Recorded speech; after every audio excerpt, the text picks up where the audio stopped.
Now in these next few lectures, we're going to actually walk through the listing process. I'm going to show you exactly how to list an item on eBay, step by step.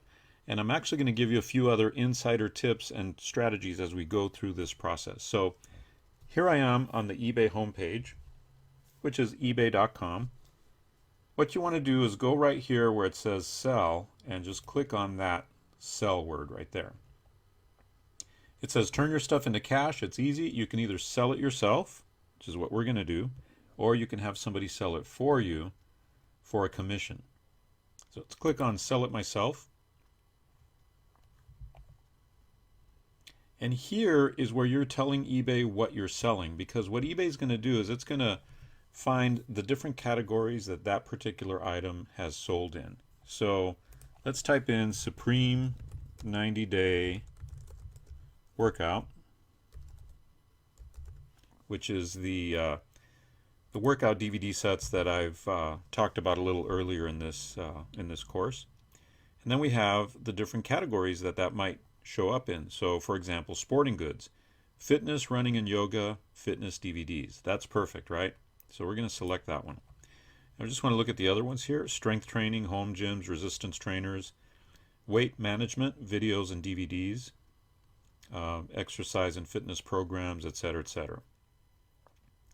So you want to choose the category that makes the most sense for that particular product. In this case, this one makes the most sense. Now, if you have a really high demand product, you might want to choose two categories because it'll give your item more exposure.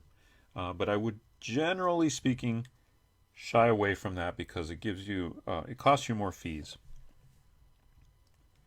Once you've chosen your fitness DVDs category, then you just go down here and click on continue. And this is where you're actually going to create your listing. So you'll notice that eBay has already filled in your main keywords that you added in. I like to capitalize the first letter of each of these. And then add in something like fitness, workout. We already have the word workout. Fitness DVDs. 10 DVD set.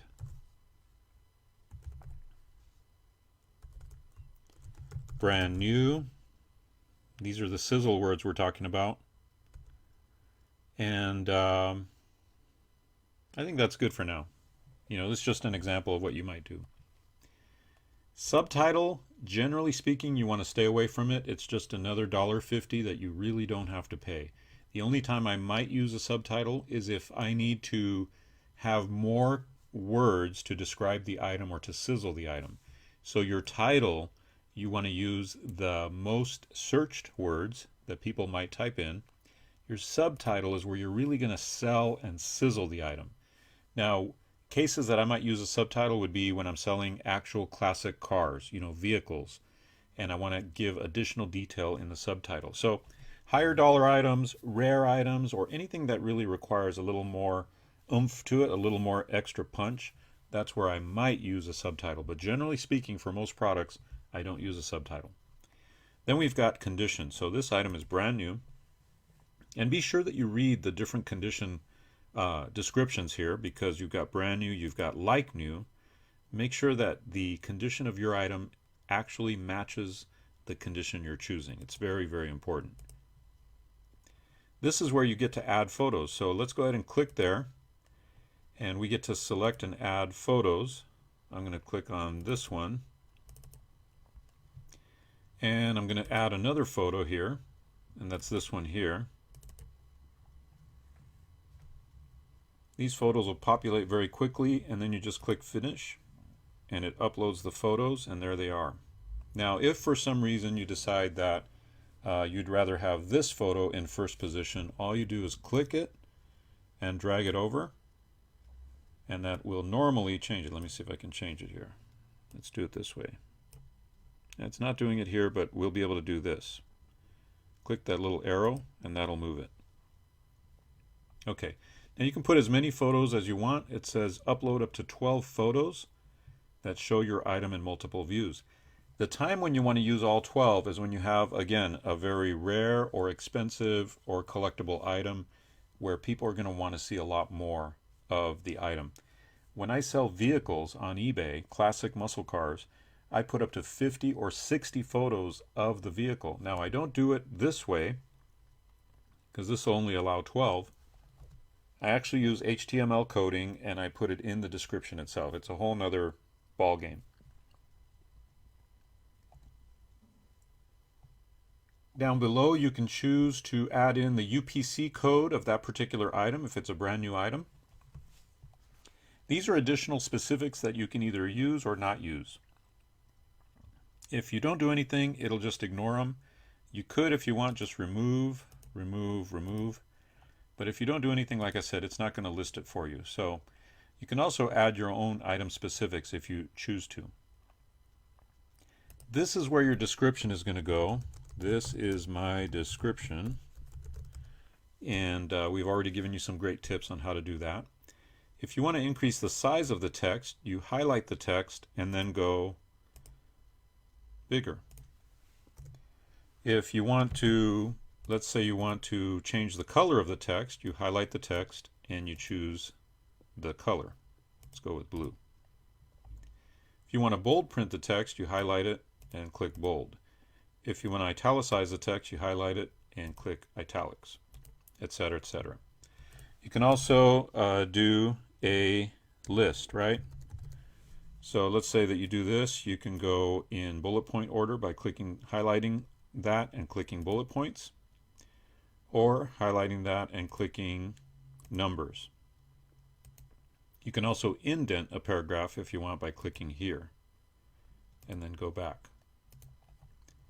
Now, you also have the option to do an HTML description, which is a whole nother story I'm not going to get into, but if you know HTML, you can really spice up your descriptions and make them look really good. Now, if you want, you can click preview here and actually preview your listing the way it looks so far. And this additional window will pop up and you'll be able to preview what your listing will look like. So here's the image, here's the title. We haven't set the price yet. And as you scroll down, you'll see the description there, and you'll see the specific condition of the item. Okay. Listing Designer is where you can add a theme, something that just kind of makes the listing look better. But most of these themes are fairly outdated looking. They don't look that great, and you pay an additional 30 cents for the theme. So I wouldn't use it. I wouldn't bother with it. Not important. Next we have the visitor counter. This actually counts how many people have seen your listing, which is good. And what I like to do is keep it hidden. You can go with a retro computer style, you can go with a basic style, or you can go with no counter. Or you can just keep it hidden so your visitors can't see, but you can see on your back end how many visitors have hit your listing. Now this is where we're going to determine whether we want a fixed price listing or an auction like we talked about. So let's say we want a fixed price listing, and let's say we're going to price this item at $47. Okay, you would enter your price right there, and then if you want people to be able to make an offer on it, then you would click best offer right here. If you don't, then just unclick that. So let's say that you do want somebody to make an offer. You click on that, and then you can either have it respond to offers automatically accept offers of at least $30, for example, or you can just leave that alone and receive any offers that come in. You also have the option here to automatically decline offers lower than, let's say, $10. So if you don't even want to deal with people if they send you a lowball offer, then you could put that cap right there.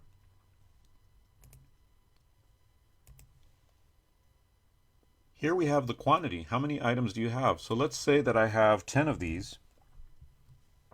You know, I had a good day at the flea market. I picked up 10 of these and now I'm going to sell them, right?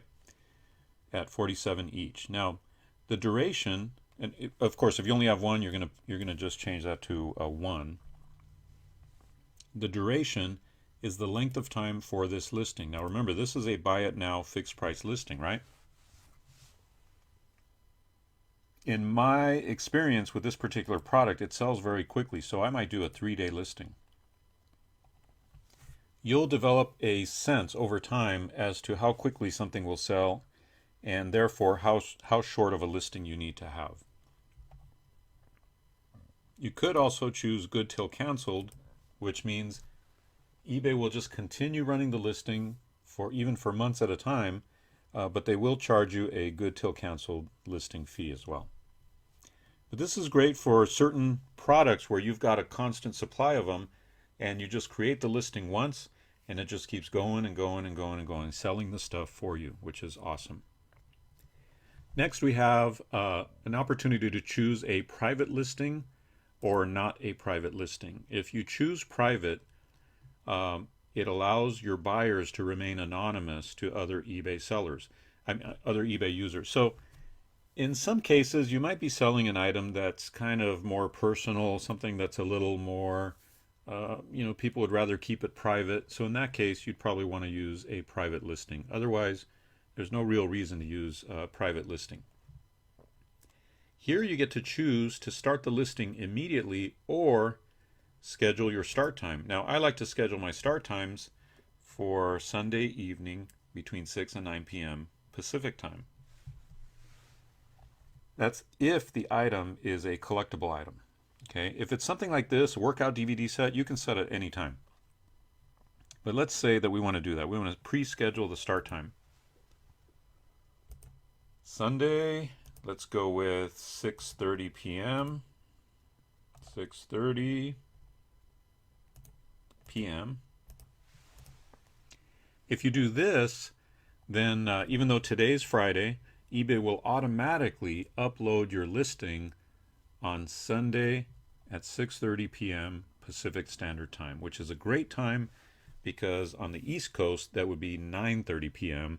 So you have a window of time where you can reach people on the West Coast all the way through to the East Coast and everyone in between, right?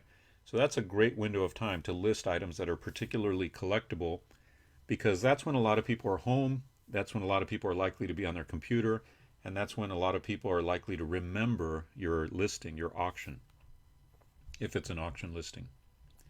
Here we have eBay Giving Works. You are able to, if you want, to donate 10 to 100% of your sale to your favorite nonprofit. And they have a whole bunch of nonprofits that you can choose from here if you decide to do that. And then you can select the percentage that you are willing to give. Next, we have your PayPal account. I'm going to change it to mine. And you put in your PayPal email address so that people pay you, to your correct PayPal account. Now notice this, it says require immediate payment when buyer uses buy it now. I found that this reduces sales, so you don't want to have this checked off. Typically what you want to be able to do is give people the freedom to pay when they want. You don't want to force immediate payment on something unless it's a time-sensitive item, like, for example, concert tickets or event tickets. And, the event is a day or 2 days from now. In that situation, yes, you do want to make it so that they have to pay immediately. And they'll be notified of that when they're going through the purchasing process. This is where you would add in your shipping details. You can either do flat rate shipping to everybody, or you can offer free shipping if you build that price into your, the price of your item. It's a good thing to do. But you can also offer calculated shipping and different options like that. I like to offer either a flat rate or free shipping if I can do that. This is where you have local pickup, where along with shipping the item, you also give buyers the option to pick the item up from you. Now remember earlier we talked about larger items or larger collectible items where you might want to use this option and have people pick the item up from you. So those are some interesting rules. And then handling time is the amount of time that you are going to take before you actually ship the item. So here are the options you have. You have 1 business day, same business day, or anything beyond 4 business days is exceptions, which you'll have to get a little bit of approval for.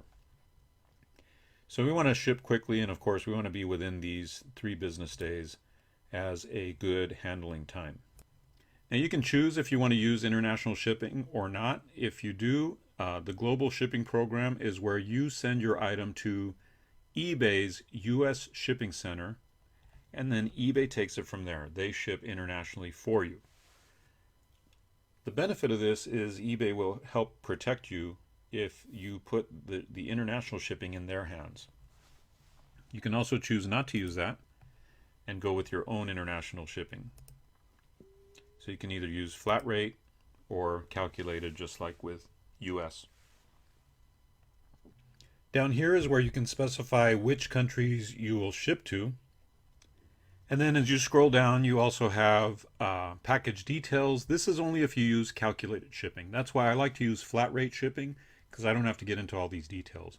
But if you do use calculated shipping, they're going to ask you details about your package type, size, weight, etc. Then we have additional details like buyer requirements or a return policy. You can decide to have a return policy or to not accept returns as well. Once you're done there, then we click continue. And on the next page, they give you a little bit of advice here. They would like you to use that global shipping. They're really pushing that. And then here is where you get to review your fees. So apparently I've got this free insertion fee, so I've saved 30 cents. Everything looks good. You could, if you want, preview your listing here. And then once everything is good, you decide to go ahead, just go ahead and click list your item. And you'll see the item come up as listed, or actually going to be listed, because remember, we set up a pre-scheduled listing for Sunday, March 1st. So that's all set. Now, if you want to view your listing, you can just click on this link here and take a look at how your listing looks. Okay, here it is. You've got the image, you've got the second image, you've got the price, we have free shipping in the US, we have our condition, our description, we have shipping and payments. If you click here, whatever you put in there. And that's your listing. It's quite easy, and wanted to walk you through this so you could get a good sense of how it works.